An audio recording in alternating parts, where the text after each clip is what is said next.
आज के इस सेशन में आपका स्वागत है और आज हम चर्चा करेंगे ऑन क्लॉज नंबर 7.1.6 ISO 9001 2015 का क्लॉज है ये और चर्चा होगी हिंदी भाषा में। तो सबसे पहले जैसा कि मैं हर बार करता हूँ, आपको ये रिक्वायरमेंट जैसे कि स्टैंडर्ड में दी हुई है आपको पहले पढ़ के बताऊँगा।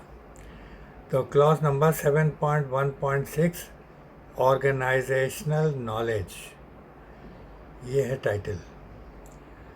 The organization shall determine the knowledge necessary for operation of its processes and to achieve conformity of products and services.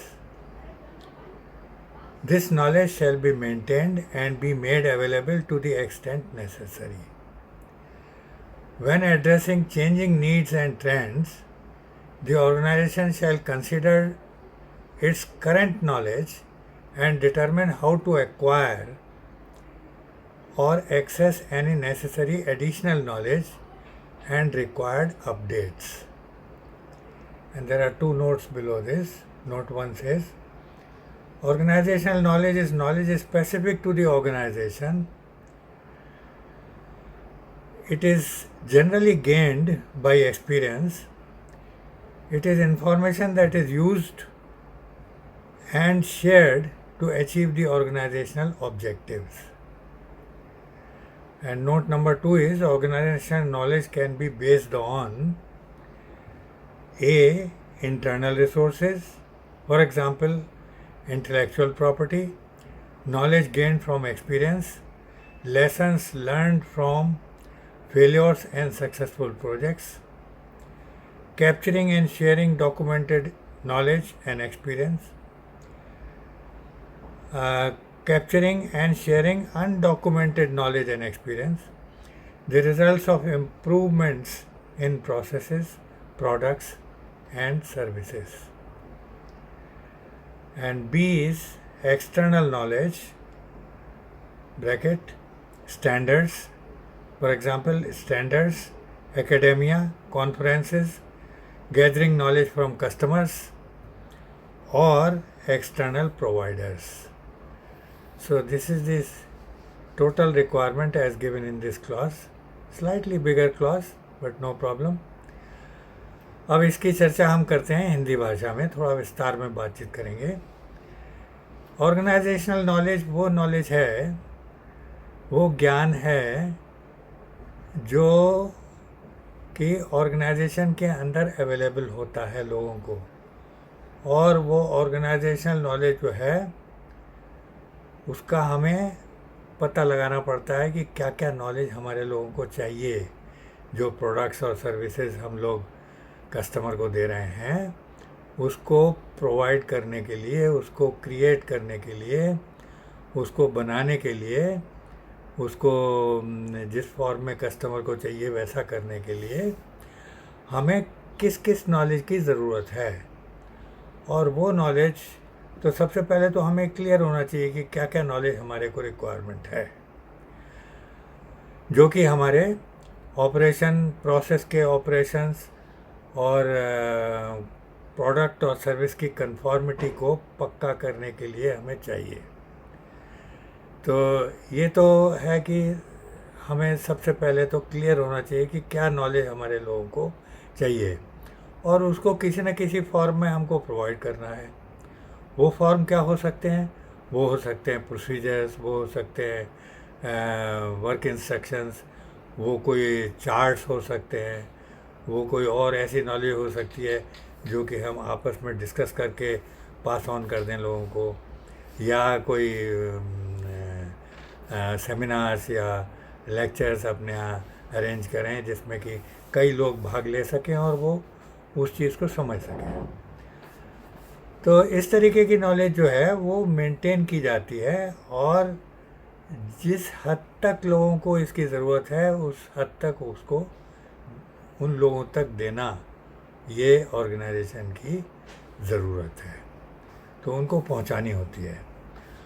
और जब कभी कोई चेंजेस होते हैं नीड्स में या ट्रेंड्स में ऑर्गेनाइजेशन जो है वो करंट नॉलेज देखता है कि भाई जो हमारे पास नॉलेज है वो पूरी है कि नहीं है, और हाउ टू एक्वायर, मतलब कैसे हम और नॉलेज को एक्वायर कर सकें, जो कि नॉलेज हमें चाहिए, जो बदले हुए समय के अनुसार हमारे लोगों को चाहिए वो नॉलेज।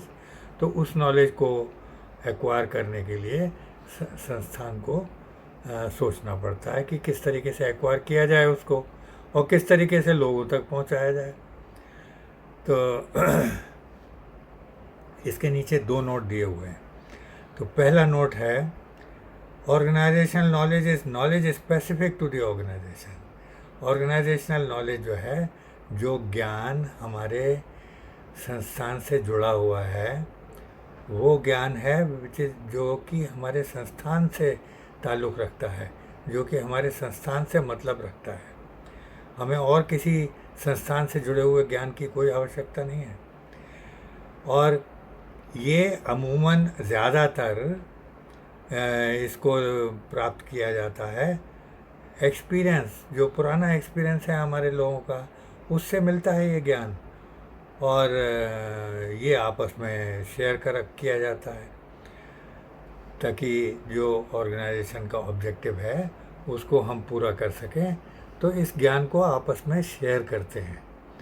तो इस तरीके से ये जो हमारी पिछली जो नॉलेज है उसको हम आपस में साझा करके, शेयर करके, और ये इस ज्ञान को लोगों तक दे देते हैं, ताकि वो जो अभी प्रोडक्ट और सर्विसेज हमारे कस्टमर्स के लिए तैयार कर रहे हैं उसमें काम आ सके।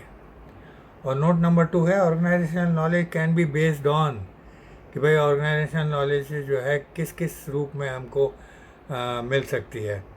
एक तो ये कि हमारे जो अंदर के रिसोर्सेज हैं, इंटरनल रिसोर्सेज, जैसे कि हमारे कोई इंटेलेक्चुअल प्रॉपर्टी है, हमने कोई इंटेलेक्चुअल प्रॉपर्टी अपनी ली हुई है, कोई है हमारे पास, तो उसको हम यूज़ कर सकते हैं। और हमारे यहाँ जो लोगों ने एक्सपीरियंस गेन किया हुआ है पिछले प्रोजेक्ट्स में, या पिछले जो प्रोडक्ट्स हमने बनाए हैं उसमें जो नॉलेज लोगों ने गेन की है, वो एक्सपीरियंस से गेन की है, वो अपने तजुर्बे से गेन की है। तो तजुर्बे से गेन की हुई नॉलेज भी वो हमारी नॉलेज है, उसको हम आपस में बांट सकते हैं ताकि हमारे लोगों के काम आए वो।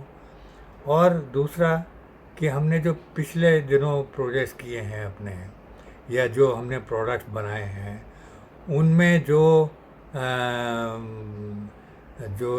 बहुत अच्छे रहे प्रोडक्ट्स हमारे, या कहीं पे हमारे प्रोडक्ट्स फेल हुए, तो दोनों हालात में हमको एक सबक मिलता है उनसे, कि जो अच्छे रहे उसको, उसके बारे में भी नॉलेज लोगों को पहुंचाना चाहिए, और जो प्रोडक्ट ठीक नहीं रहे उसकी भी नॉलेज हमारे पास होती है, और वो नॉलेज आपस में शेयर करके, उसको कैप्चर करके आपस में बांटना चाहिए, ताकि लोगों को पता लगे कि भाई अगर इस तरीके की नॉलेज है तो हमारा प्रोडक्ट ठीक रहेगा, और अगर गलत तरीके से जैसे हमने पास में कभी किया है तो वो हमारे को एक्सपीरियंस की शेयरिंग हुई है, और उसको एक्सपीरियंस की शेयरिंग के हिसाब से हमें उसको अवॉइड करना चाहिए, उसको नहीं इस्तेमाल करना चाहिए। और हमारे प्रोसेसेस, प्रोडक्ट्स या सर्विसेज में जो भी हमने इम्प्रूवमेंट किए हैं उसकी भी नॉलेज हमारे काम में आती है, तो वो लोगों को तक पहुंचनी चाहिए। और एक्सटर्नल जो सोर्सेज हैं, जैसे कि स्टैंडर्ड्स हैं, इंटरनेशनल स्टैंडर्ड हैं, नेशनल स्टैंडर्ड हैं, बहुत सारे टॉपिक्स पर अवेलेबल होते हैं, तो वहाँ से स्टैंडर्ड से भी हमें नॉलेज मिल सकती है, और वो नॉलेज हमें आपस में साझा करनी चाहिए, क्योंकि हर एक संस्थान में हर एक व्यक्ति के पास तो वो नहीं पॉसिबल है कि उसको वो नॉलेज तक पहुंच सके। तो जो लोग के पास सुविधा है उस नॉलेज तक पहुंचने की, वो उस नॉलेज तक पहुंचते हैं और आपस में ये एक्सपीरियंस को बांटते हैं। तो इस नॉलेज को बांटा जा सकता है। और lessons learn from failures and successful projects, वो तो हम बात कर चुके हैं इसके बारे में। और ये बी है एक्सटर्नल रिसोर्सेज। तो स्टैंडर्ड्स की बात हमने कर ली।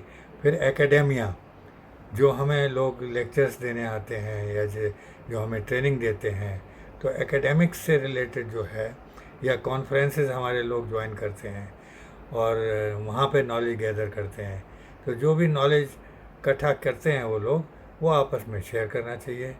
हमारे कस्टमर से भी कुछ नॉलेज हमें मिल सकती है, या एक्सटर्नल प्रोवाइडर से जो लोग हमें मटेरियल देते हैं या सर्विसेज देते हैं, उनसे भी कुछ नॉलेज हम सीख सकते हैं, कुछ मिल सकती है नॉलेज हमें। तो वो भी हमें लेनी चाहिए और बांटनी चाहिए आपस में। तो इस तरीके से नॉलेज के बहुत सारे स्रोत हैं जहाँ से कि नॉलेज को ले करके इकट्ठा करके और इसको डॉक्यूमेंट फॉर्म में रखना चाहिए हमें। ये अवेलेबल होनी चाहिए और सब लोगों तक पहुंचनी चाहिए, ताकि ये नॉलेज सबके पास हो तो इसका लोग फ़ायदा उठाएं और इसके हिसाब से काम कर सकें। तो ये है हमारा ऑर्गेनाइजेशनल नॉलेज से रिलेटेड क्लॉज 7.1.6, और मुझे उम्मीद है कि आपकी समझ में आ गया होगा। थोड़ा सा लंबा है ये रिक्वायरमेंट, मगर हमने डिस्कस कर लिया पूरी रिक्वायरमेंट। और आपको कहीं अगर कोई चीज़ ऐसी है जो क्लियर नहीं है, समझ में नहीं आई, तो इसी वीडियो के नीचे अपना रिमार्क दे दीजिए, तो मैं और क्लियर कर दूंगा उसको। तो मुझे उम्मीद है कि सारे ये रिक्वायरमेंट जो जितनी इस क्लॉज में दी हुई है 7.1.6 में ऑर्गेनाइजेशनल नॉलेज के बारे में, वो आपको क्लियर हो गई होगी। और अगर मेरे वीडियो पसंद आ रहे हैं आपको, तो मुझे भाई लाइक दे दीजिए, थम्स अप दे दीजिए, और मेरे वीडियोस को आपस में शेयर ज़रूर कर लीजिए, ताकि शेयर करेंगे तो ये मेरी जो बातचीत है ये सब लोगों तक पहुंचेगी और इसका फ़ायदा उन तक भी पहुंच पाएगा। तो बहुत बहुत धन्यवाद आपको।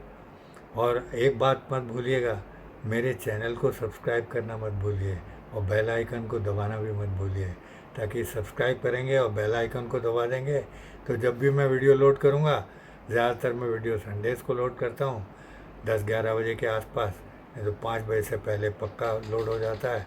तो उसकी इन्फॉर्मेशन आप तक तुरंत पहुँचेगी और वो वीडियो आप देख सकेंगे बिना डिले के।